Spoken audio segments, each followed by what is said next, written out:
दोस्तों नमस्कार। समूची दुनिया के भीतर इस वक्त बहुत हलचल है।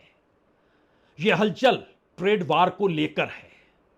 यानी इससे पहले जिस युद्ध को लेकर जो भूमिका सामरिक तौर पर अलग अलग देशों में या दुनिया के ताकतवर देशों के बीच चली आ रही थी, वह एक झटके में ट्रेड वार में तब्दील हो चली है।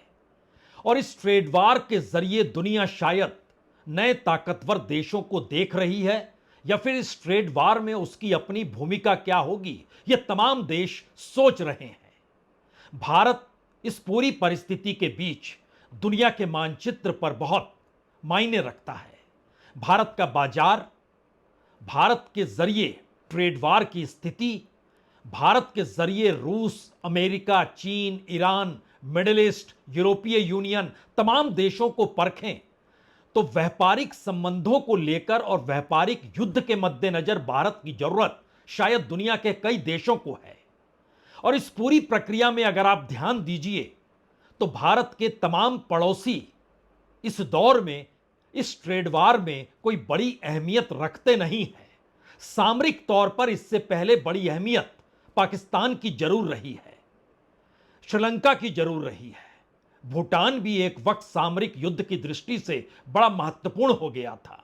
अफगानिस्तान भी बड़ा महत्वपूर्ण था, लेकिन ट्रेड वार ने बिल्कुल एक नई परिस्थिति पूरी दुनिया के सामने खड़ी की, तो भारत की अहमियत भी दुनिया के सामने बड़ी है।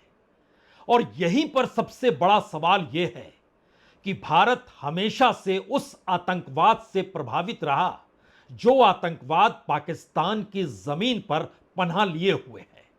और यह सवाल अफगानिस्तान को लेकर भी एक वक्त उठता रहा है। इसे कहते हैं स्टेट स्पॉन्सर्ड टेररिज्म। यानी कोई राज्य अपनी जमीन पर अगर आतंकवादियों को पनाह दिए हुए है और वो आतंकवादी किसी दूसरे देश पर हमला करते हैं और उन्हें पनाह उसके बावजूद भी मिली रहती है, तो यह माना जाता है कि दरअसल वो स्टेट आतंकवादियों के पीछे खड़ा है। लेकिन मौजूदा वक्त शायद बिल्कुल अलग है। मौजूदा वक्त भारत के लिए शायद मुश्किल भरा है, और शायद इसीलिए इस वक्त भारत को बड़े निर्णय लेने ही होंगे। सवाल अगर ट्रेड वार का है तो भारत के पड़ोस में पाकिस्तान अब स्टेट स्पॉन्सर्ड टेररिज्म के आश्रय बिल्कुल नहीं खड़ा है। अब स्टेट ही टेररिज्म के साथ इस रूप में खड़ा हो गया जहां पर स्टेट की पॉलिसी टेररिज्म के आश्रय चलती हुई दिखाई देने लगे। यानी किसी राज्य का आतंकवाद में तब्दील हो जाना क्या मुश्किल दौर होता है। शायद पहलगाम में जो हुआ है वह इसके संकेत खुले तौर पर देते हैं कि पाकिस्तान की जमीन पर आतंकवादी संगठनों को पनाह देकर भारत में, और वह भी कश्मीर में, हमला करने की जो पुरानी परिस्थिति थी, अब उसे पॉलिसीगत तरीके से पाकिस्तान ने शह दे दी है। और इसका जिक्र किसी दूसरे शख्स ने नहीं किया, बल्कि नए नवेले बने पाकिस्तान के आर्मी चीफ असीम मुनीर ने इस बात का ऐलान 5 दिनों पहले ही किया था। उन्होंने साफ तौर पर कहा था कि दरअसल कश्मीर हमारे गले की वह नस है जिस नस से जो खून सिर में जाता है, चेहरे पर आता है, हार्ट पर जाता है, यानी पूरे शरीर की धमनियों में दौड़ता हुआ खून जिस धमनी के आश्रय चलता है, कश्मीर हमारे लिए वो है। और अपनी बात कहते हुए यहां रुकते नहीं हैं, बल्कि वो ऐलान करते हैं कि जो आतंकवादी भारत पर हमला कर रहे हैं उन्हें मदद करने का ये वक्त है, हम उन्हें अकेला छोड़ नहीं सकते हैं। यानी ये सवाल कल दूर की गोटी थी कि क्या वाकई पाकिस्तानी सेना आतंकवाद को पनाह दिए हुए है और उनके पीछे खड़ी है। यह सवाल कल तक पुराना हो चला है। अब कि कल तक यह बात होती थी कि कुछ कश्मीरी, कुछ मुजाहिदीन, कुछ पाकिस्तान में बैठे हुए आतंकवादी। अब नया सवाल यह है, अगर प्रधानमंत्री सामने बैठे हैं और सेना प्रमुख ऐलान कर रहे हैं कि अब कश्मीर को लेकर हमारी नीति बिल्कुल साफ होनी चाहिए, और 5वें दिन पहलगाम में जिस तर्ज पर हमला होता है वो संकेत नहीं बल्कि खुला ऐलान है कि भारत को अब किन परिस्थितियों का सामना करना है। क्योंकि अंतर्राष्ट्रीय तौर पर भारत की जो महत्वपूर्ण स्थिति है, शायद दुनिया के कई देशों को यह रास आ नहीं रही होगी और शायद इसीलिए भारत को आर्थिक तौर पर डिस्टर्ब करना और भारत के साथ एक सामरिक युद्ध की परिस्थितियों को खोलना, यह पहलगाम हमले का पहला संदेश है। और यह संदेश इसलिए भी मायने रखता है क्योंकि चंद घंटों के बाद जो कश्मीर रेसिस्टेंस नाम का संगठन है, वो जब एक पर्चा जारी करता है और पर्चे के जरिए यह बताता है कि दरअसल क्या कुछ कश्मीर में हो रहा है और उन्हीं बातों का जिक्र पाकिस्तान की सरकार करती है, वहां के सेना प्रमुख करते हैं, तब यह बात छुपी हुई नहीं रहती है कि इस दौर में पाकिस्तान स्टेट, जिसकी अपनी आर्थिक परिस्थितियां नाजुक हो चुकी है, एक फेल्योर स्टेट के तौर पर वो खड़ा है और वहां के सेना प्रमुख अपने भाषण के जरिए वहां की सत्ता को भी चेता रहे हैं, कह रहे हैं कि आपको खड़े होना होगा। और शायद यहां पर सवाल अमेरिका का भी होगा, क्योंकि जिस अमेरिका ने गाजा को लेकर जो कुछ किया और जो फिलिस्तीन को लेकर जो किया, पाकिस्तान खुले तौर पर कश्मीर, गाजा और फिलिस्तीन का जिक्र भी करता है। यानी संदेश बहुत साफ है। दुनिया के भीतर नए गठबंधन जो व्यापार के जरिए बन रहे हैं और अर्थनीति को दुनिया के मानचित्र पर एक ताकतवर देश के तौर पर भारत खड़ा हो रहा है, तो उसे कैसे डिस्टर्ब किया जाए। और इसीलिए पहलगाम की परिस्थितियां बतलाती हैं कि दरअसल भारत अभी तक जो प्रयास कर रहा है वो आधे अधूरे मन से कर रहा है, क्योंकि जो 3 प्रयास किए गए उसके बावजूद भी आतंकवाद और कश्मीर के हालात क्या बदले नहीं हैं। यह संदेश साफ है। यह संदेश इसलिए भी बड़ा महत्वपूर्ण है क्योंकि नोटबंदी के साथ टेररिज्म के खात्मे का जिक्र प्रधानमंत्री ने किया था। जब सर्जिकल स्ट्राइक पाकिस्तान के कब्जे वाले कश्मीर में हुआ तो फिर आतंकवादी संगठनों को चेतावनी दी गई और वो चेतावनी काफी थी पाकिस्तान की सरकार के लिए भी, जो कि स्टेट स्पॉन्सर्ड टेररिज्म के तौर पर यानी छाया युद्ध के तौर पर मुशर्रफ के दौर से खास तौर पर खड़ा था, जिसका खुला जिक्र मुशर्रफ ने अपनी किताब में भी किया। और तीसरी परिस्थिति आर्टिकल 370 को लेकर आई, जो कश्मीर में खत्म की गई और उसी दौर में कश्मीर रेसिस्टेंट फोरम एक तैयार होता है, जिसके भीतर अलग अलग आतंकवादी संगठनों से जुड़े हुए आतंकवादी शामिल होते हैं। उसमें लश्कर ए तोयबा से जुड़े हुए आतंकवादी भी संगठन में शामिल होते हैं और उनकी तादाद चूंकि ज्यादा, इसीलिए इस रेसिस्टेंट फोरम को लश्कर ए तोयबा का एक विंग माना जाता है, जिसने जिम्मेदारी 1 घंटा नहीं बीता और उसने तुरंत जिम्मेदारी ले डाली। हमें लगता है कि आज इन पन्नों को समझने की जरूरत है। भारत हर्ड स्टेट के तौर पर क्यों नहीं है? भारत ने इससे पहले जो भी कड़े कदम उठाए उसका असर क्यों नहीं हुआ? और इस दौर में क्या वाकई जिन बातों का जिक्र जिस तर्ज पर हो रहा है देश के भीतर, वो ये बताने के लिए काफी है कि हमें नए सिरे से भारत को और भारत की सुरक्षा व्यवस्था को और आतंकवाद को और पाकिस्तान को भी नए सिरे से समझना होगा। हमें लगता है आज शुरुआत पाकिस्तान के आर्मी चीफ असीम मुनीर का उस भाषण का वो हिस्सा सुनिए, जहां वो कश्मीर को लेकर खुल्लम खुल्ला ये कहने से कतरा नहीं रहे हैं जो कश्मीर में आतंकवादी हैं या जो वहां पर हिंसा करते हैं उनके साथ वह खुद खड़े हैं और ये एक स्टेट पॉलिसी के तौर पर है।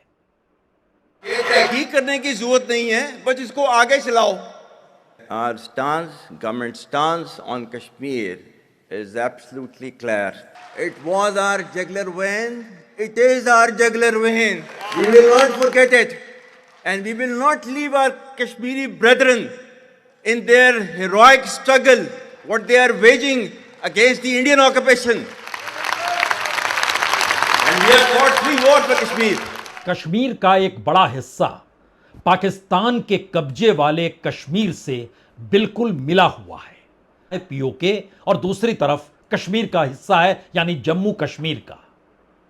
और यहां पर यह सवाल खड़ा होता है क्या इस दौर में भारत अपनी सुरक्षा को लेकर और पाकिस्तान को जिस तौर पर वो या टेररिज्म को जिस तौर पर देख रहा था और इससे पहले जो भी पॉलिसी डिसीजन लिए गए, क्या वो कारगर इसलिए साबित नहीं हुए जिस वजह से भारत की सेना के भीतर एक बड़ी परिस्थिति नियुक्तियों को लेकर बनी, वहां पर तैनाती को लेकर बनी, या फिर टेररिज्म के खात्मे का ऐलान नोटबंदी के दौर में, सर्जिकल स्ट्राइक के बाद और आर्टिकल 370 के साथ वहां पर स्टेट का दर्जा खत्म किए जाने के साथ जो ऐलान हो गया, क्या उसके बाद एक सुस्ती आ गई? क्योंकि यह देखने वाली बात है कि जो पाकिस्तान का मुजफ्फराबाद का इलाका है, जो पीओके का कैपिटल माना जाता है, वहां से अगर आप कश्मीर में इंटर करते हैं तो उसके 3 रास्ते हैं। पहला रास्ता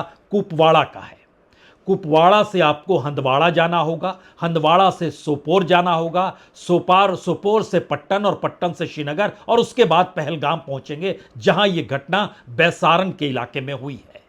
दूसरा रास्ता बारामूला के जरिए आता है, यानी मुजफ्फराबाद से आप बारामूला आएंगे और उसके बाद वहां से वडगाम, पुलवामा और पहलगाम पहुंचेंगे। बारामूला से सटा हुआ श्रीनगर भी है, ये एक दूसरा रूट है। अगर आप सीधे बारामूला से श्रीनगर पहुंच जाएं और वहां से पहलगाम पहुंच जाएं। और तीसरा रास्ता पुंछ के जरिए आता है। ये पुंछ दरअसल मीरपुर और मुजफ्फराबाद के बीच की लकीर के हिस्से में है। पुंछ से अगर आप आते हैं तो वहां से आप रजौरी जाएं, रजौरी से कुलगाम जाएं, कुलगाम से आप अनंतनाग जाएं और अनंतनाग से आप पहलगाम जाएं, या फिर पुंछ से आप कुलगाम जाएं, कुलगाम से अनंतनाग जाएं और अनंतनाग से सीधे पहलगाम जाएं, यानी रजौरी की दिशा ना पकड़ें। और यहां पर यह सबसे बड़ा सवाल है कि अगर पाकिस्तान से आतंकवादी यहां पर आए हैं तो इस पूरे रास्ते को उन्होंने कैसे तय कर लिया, और अगर इस रास्ते को तय किया है या नहीं किया, और इन सब के बीच अगर लोकल मदद मिली है तो फिर हमारा इंटेलिजेंस, हमारी सिक्योरिटी कहां पर थी। और अगर इन इलाकों में या कश्मीर के भीतर खास तौर से वहां पर लेफ्टिनेंट गवर्नर के हाथ में समूची सत्ता देने के बाद जो परिस्थितियां बार बार बताई गई वो एक सुरक्षित ढांचे में थी, और इससे कोई इनकार भी नहीं करेगा कि इस दौर में टूरिस्टों की तादाद 2 करोड़ से ज्यादा हो गई। 2022 में, 2023 में 2 करोड़ से ज्यादा टूरिस्ट कश्मीर गए हैं।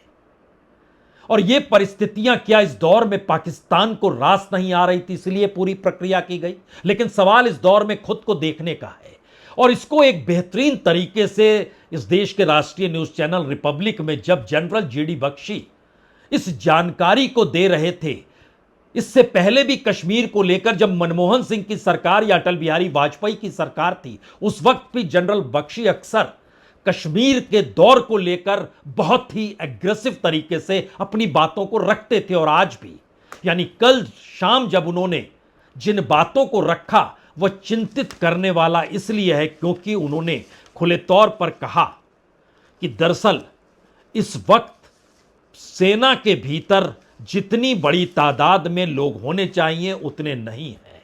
इस दौर में जो सेना की मौजूदगी जिस तर्ज पर होनी चाहिए वो नहीं है, और वो सवाल सरकार पर खड़ा कर रहे हैं कि क्या पैसा बाजार। हमें लगता है पहले आप उनकी इस बात को सुनिए जो उन्होंने रिपब्लिक टीवी पर बैठकर डिस्कशन के बीच में कही है। During COVID, this army, for 3 years there was no recruitment. Our forces were cut down by 1,80,000. Who did it? What about the threat assessment? You saved money. You saved money to get these people killed, damn you. I fought in Kishtwar. 3 years, Arnab. We had that area totally under control. Now that poor sector 9 sector RR, those boys are being asked to look after 2 sectors because somebody felt manpower is not needed. Damn you! It's needed if you want to fight in the mountains.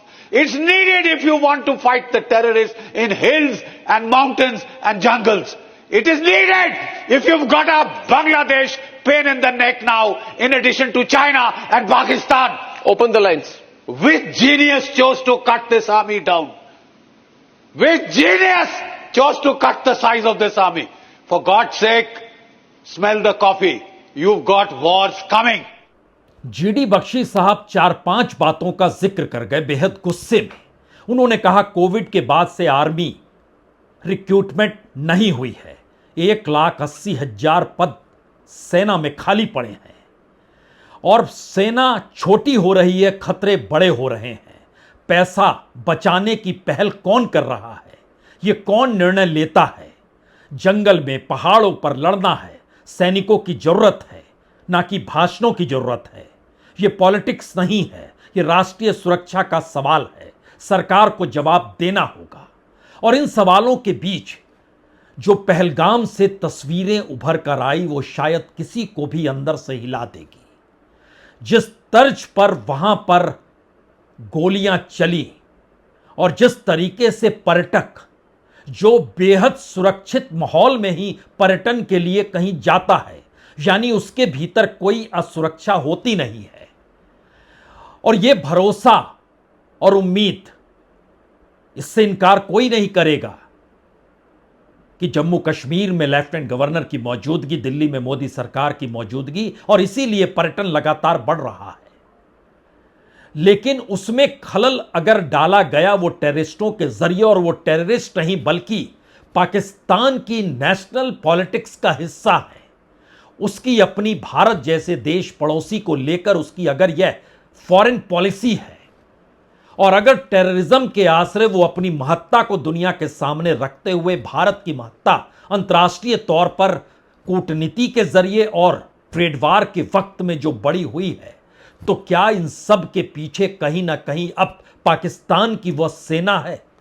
क्योंकि यह पूरा भाषण जो था बलूचिस्तान में जो कुछ हुआ उसके बाद बकायदा जिन्ना का जिक्र करते हुए, टू नेशन थ्योरी का जिक्र करते हुए वहां के आर्मी चीफ पॉलिटिकल तौर पर समझा रहे थे कि आखिर पाकिस्तान को किस दिशा में बढ़ना है।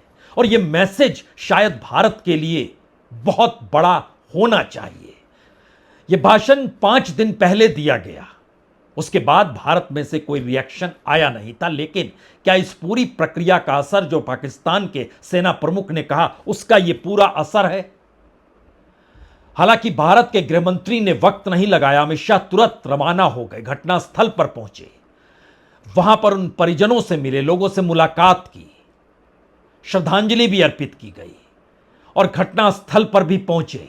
इस पूरी यात्रा के दौर में उन्होंने एक भरोसा लोगों के भीतर आ जाए ये बताने की कोशिश भी की। और आज शाम में सीसीएस की बैठक में पहला सवाल यही था, लोगों के भीतर जो भरोसा सरकार को लेकर है वह टूटना नहीं चाहिए। और दूसरा, हार्ड स्टेट के तौर पर भारत को सामने आना होगा और पाकिस्तान को लेकर जो भी समझौते राजनयिक स्तर पर हों या फिर जल के समझौते को लेकर हो, जो सिंधु नदी के जल को समझौते को लेकर है, यानी एक लिहाज से हर उस दृष्टि से आपको यह समझना होगा कि आपको किस दिशा में जाना है।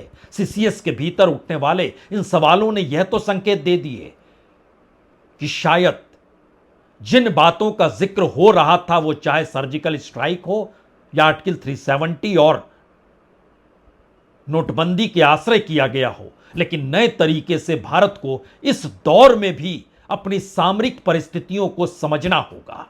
अलग अलग जगहों पर किस रूप में नजर आए भारत के गृह मंत्री,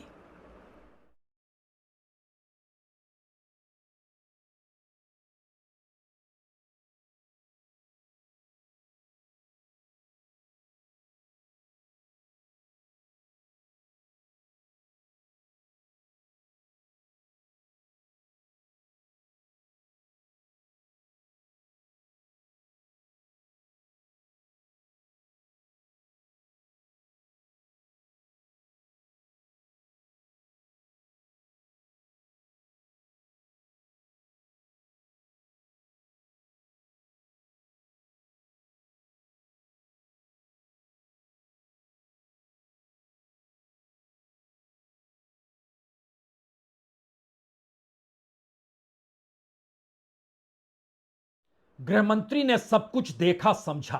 पहलगाम खामोश है, वादी में सन्नाटा पसरा हुआ है, सड़कों पर जो रौनक नजर आती थी वो गायब हो चली है। लेकिन जो बड़े सवाल हैं, उन सवालों का जवाब तो इस दौर में कोई भी पूछेगा और जानना भी चाहेगा।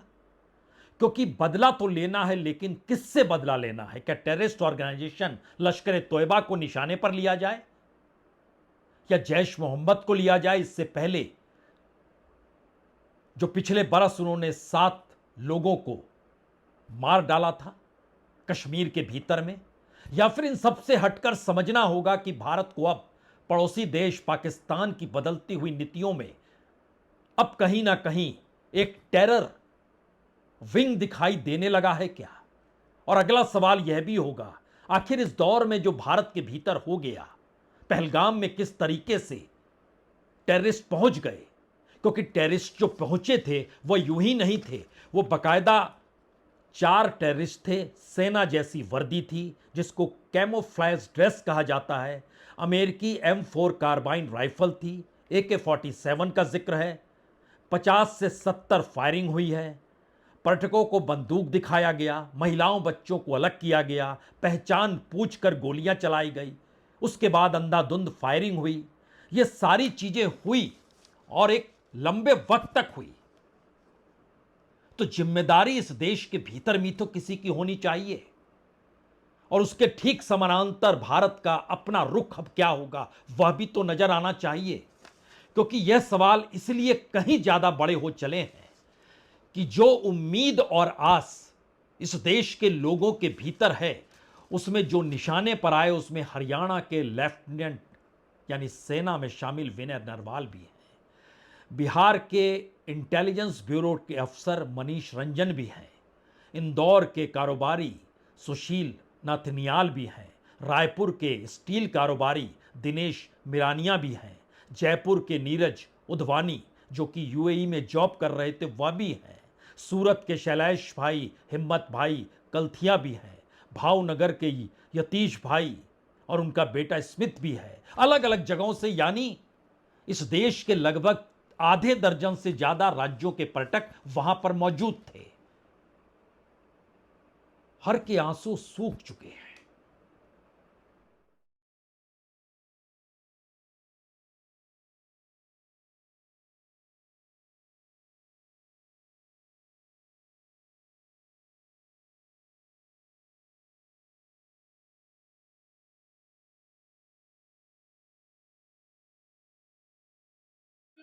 आंसू सूख चुके हैं हमारे अभी। उनको कड़ी से कड़ी सजा हो, बस सरकार से ये दरख्वास्त है। और डेट सभी बढ़ाते मत जाओ, जल्दी से जल्दी सजा दो उनको बस। जाहिर है इन बातों को सुनकर या फिर इन तस्वीरों को देखकर एक सवाल तो हर जहन में होगा, क्योंकि सरकार अपने तौर पर जिस राष्ट्रवाद का नारा लगाती रही, प्रधानमंत्री नरेंद्र मोदी कमोवेश त्योहारों के मौके पर सैनिक के तौर पर खुद को दिखाते हुए सैनिकों के बीच दीपावली के मौके पर तो हमेशा नजर भी आए, और इस देश में सेना की महत्ता पहले की तुलना में ज्यादा है, इसे खुलकर बताया भी गया। और यह भी कहा गया कि भारत की सीमा अब सुरक्षित है, वो चाहे चीन को लेकर हो चाहे पाकिस्तान को लेकर हो। लेकिन इन तमाम परिस्थितियों के बीच का सच तो यह भी है कि भारत के संबंध बांग्लादेश से बिगड़ चुके हैं, बांग्लादेश के संबंध पाकिस्तान से प्रगाढ़ हो चुके हैं, पाकिस्तान के रिश्ते चीन के साथ मजबूती के साथ अभी भी खड़े हैं, चीन के रिश्ते रशिया के साथ मजबूती के साथ और ज्यादा प्रगाढ़ हुए हैं। चीन और रशिया मिडिल ईस्ट के भीतर अपने तौर पर खड़ा हो रहा है। ब्रिक्स की जो रचना की गई उसको लेकर अमेरिका की आंखों में वो डॉलर को लेकर खटकने लगा था और कह रहे थे कि डॉलर को कोई भी करेंसी अगर चुनौती देगी तो अमेरिका बर्दाश्त नहीं करेगा। और इस पूरे घटनाक्रम के बीच में भारत की मौजूदगी कमोवेश हर मौके पर हर जगह रही है। और यह सवाल आप इस बात से भी शुरू कर सकते हैं कि सार्क की बैठक इसीलिए तो नहीं हुई कि पाकिस्तान का जो रुख रहा, लेकिन अगला सवाल यह भी है कि भारत उसके बाद नाटो में शामिल हो जाएगा या नाटो कंट्री की तर्ज पर अमेरिका के करीब जा चुका है, यह बात भी तो निकल कर आई। और अमेरिका के साथ संबंधों के मद्देनजर भारत के चीन के साथ व्यापारिक रिश्ते $100 बिलियन पार भी तो कर गए। यानी इन तमाम परिस्थितियों के बीच भारत को निर्णय लेने का यह वक्त है।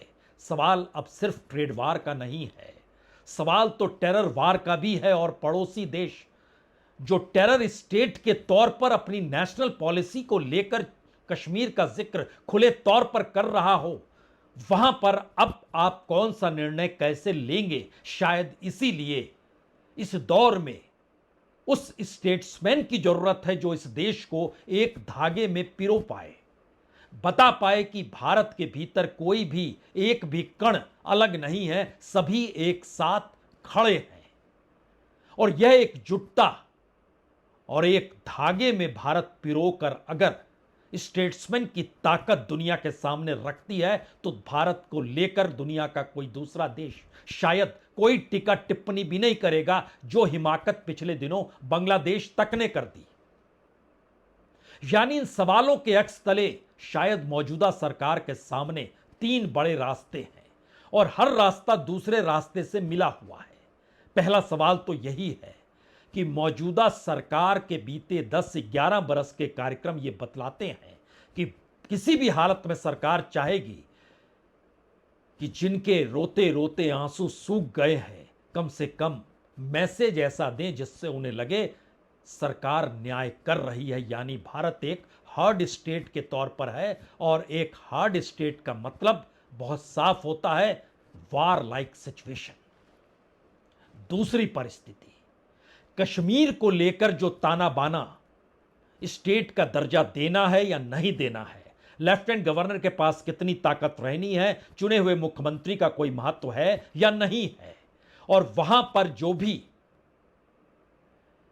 कश्मीर से हटकर बाहर से आए हुए लोग हैं, उनके ताल्लुकात सामाजिक और सांस्कृतिक तौर पर कैसे एक साथ जुड़ें। शायद उस कश्मीरियत का जिक्र एक वक्त अटल बिहारी वाजपेयी ने किया था। यह दूसरा रास्ता है, क्या आप उस दिशा में सबको एक साथ लेंगे? क्योंकि मुजफ्फराबाद से चलकर पहलगाम तक की स्थिति के बीच में कम से कम 3 जिले और ज्यादा से ज्यादा 7 जिले अलग अलग जगहों से पड़ते हैं और बिना लोकल सहायता के यह संभव हो नहीं सकता है। यह भारत की एजेंसियां बाखूबी जानती हैं। और तीसरा बड़ा सवाल है इस दौर में, वाकई स्टेट्समैन के तौर पर प्राइम मिनिस्टर को तो नजर आना ही होगा। अटल बिहारी वाजपेयी ने जब न्यूक्लियर बम की परिस्थिति क्रिएट कर दी थी, न्यूक्लियर वार हो जाएगा, मुशर्रफ साहब झुक चुके थे और मुशर्रफ की ऐसी स्थिति नहीं थी कि उसके बाद वो अटल बिहारी वाजपेयी को खारिज कर पाए।